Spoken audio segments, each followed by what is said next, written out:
बहुत समय पहले एक छोटे से गांव में एक रहस्यमयी घटना हुई। उस गांव का नाम था सूरजपुर। यहाँ के लोग हमेशा खुश रहते थे, लेकिन एक अजीब सा परिवर्तन आया जब सूरज की रोशनी अब पहले जैसी गर्म नहीं रही। सूरज का तापमान अचानक बहुत कम हो गया और उसकी किरणें ठंडी हो गईं।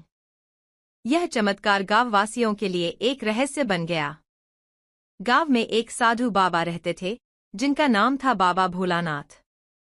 बाबा का कहना था कि सूरज के ठंडा होने के पीछे कोई गहरी रहस्य छिपा है और इसे समझने के लिए गांव के बच्चों को एक विशेष यात्रा पर भेजा जाएगा। बच्चों का नाम था अर्जुन, सिया और नीलू। वे बहुत साहसी और निडर थे और बाबा के कहने पर वे सूरज के ठंडे होने की वजह जानने के लिए जंगल की ओर निकल पड़े। जंगल में चलते हुए उन्होंने देखा कि एक जादुई पेड़ उगा था, जिसका नाम था ठंडा सूरज का वृक्ष। उस पेड़ की शाखाएं बहुत ही अजीब थीं और उसकी छांव में बैठने से बहुत ठंडक मिलती थी।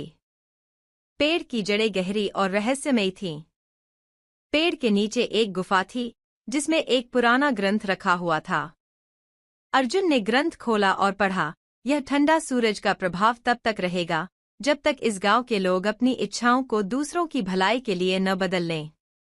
सिया और नीलू ने अर्जुन से पूछा, तो फिर हमें क्या करना चाहिए?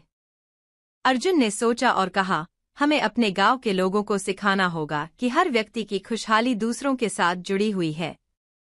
हमें अपने स्वार्थ को छोड़कर एक दूसरे की मदद करनी चाहिए। तभी सूरज फिर से अपनी गर्मी और रोशनी वापस लौटाएगा।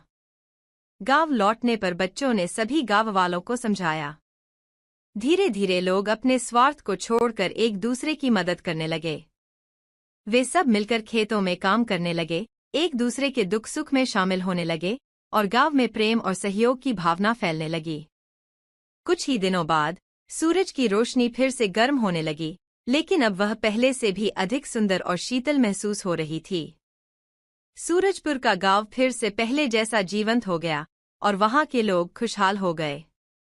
सभी ने जाना कि जादुई ठंडा सूरज केवल एक संकेत था, जो यह बताता था कि जब हम एक दूसरे की भलाई के लिए काम करते हैं तो सच्ची खुशहाली मिलती है।